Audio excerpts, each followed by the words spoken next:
itam.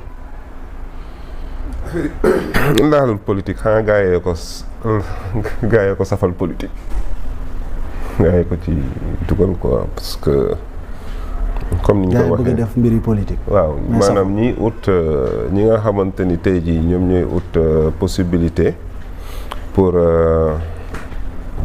am benn visibilité. pour def benn promotion pour seen carrière politique. ñoom ñoo ciy jéem a profité pour gagner ci ay points quoi tu vois mais normalement. mais gagner ay points ba ci tolof. xam nga li question bi bu ma ko doon poser dama koy poser ban modèle de démocratie la ñu war a adopter à la française ou à la chinoise. xam nga modèle de démocratie à la française la. maanaam di xam nga un politicien chinois xalaatu ko def. dëkk day am kilifa. démocratie ça ne veut pas dire anarchie quoi parce que lii conséquence effet secondaire démocratie la quoi parce que day jox parce que am na ñoo xam ne ñuy interpréter démocratie mooy nit ki lu ko neex wax wala lu ko neex def. ñooñu noonu la ñuy interpréter démocratie. mais Bougane li mu def démb loolu lan la foo koy teg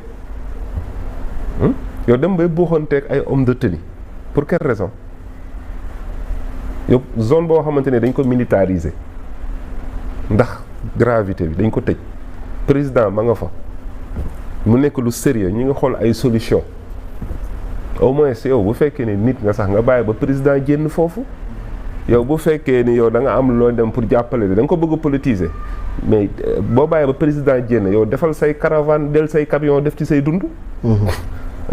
dem contribuer li état def nga dolli ci. mastawu leen quoi. mais moment boo xamante ne on cherche des solutions affaire bi mi ngi nekk situation boo xamante ni dafa bette nekk catastrophe naturelle mais tey jii boo xoolee ni France en même temps loolu moo fa am.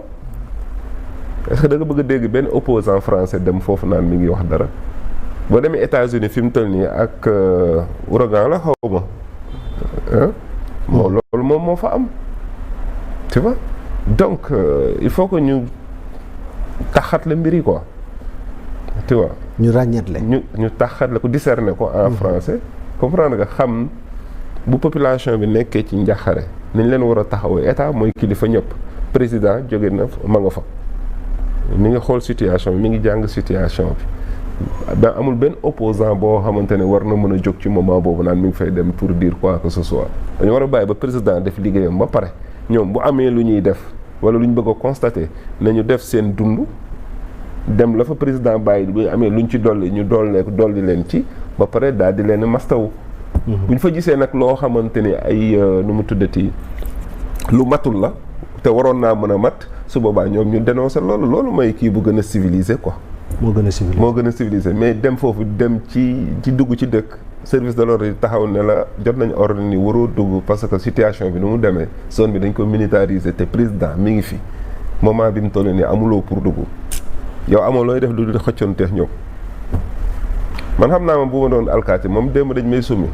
lu tax parce que dinaa dem ba en dehors di caméra tàpp ko tàpp yu baax doo ko. jërëjëf baal ma. Pape Thioune.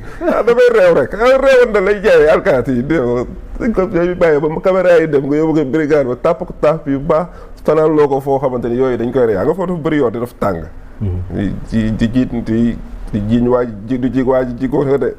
baax na ma moytu. Pape Thioune ndax image yi ñu wane nii rafet na ci fi ñu toll ni nekk ci donc di naqarlu la xew ca Bakel di mettitlu di ko partagé ak ñañ yi ñooñu li nga xamante ne ni suñu ay ñooñ lañ donc nekk ci ay tolof yu ni mel nii je sais pas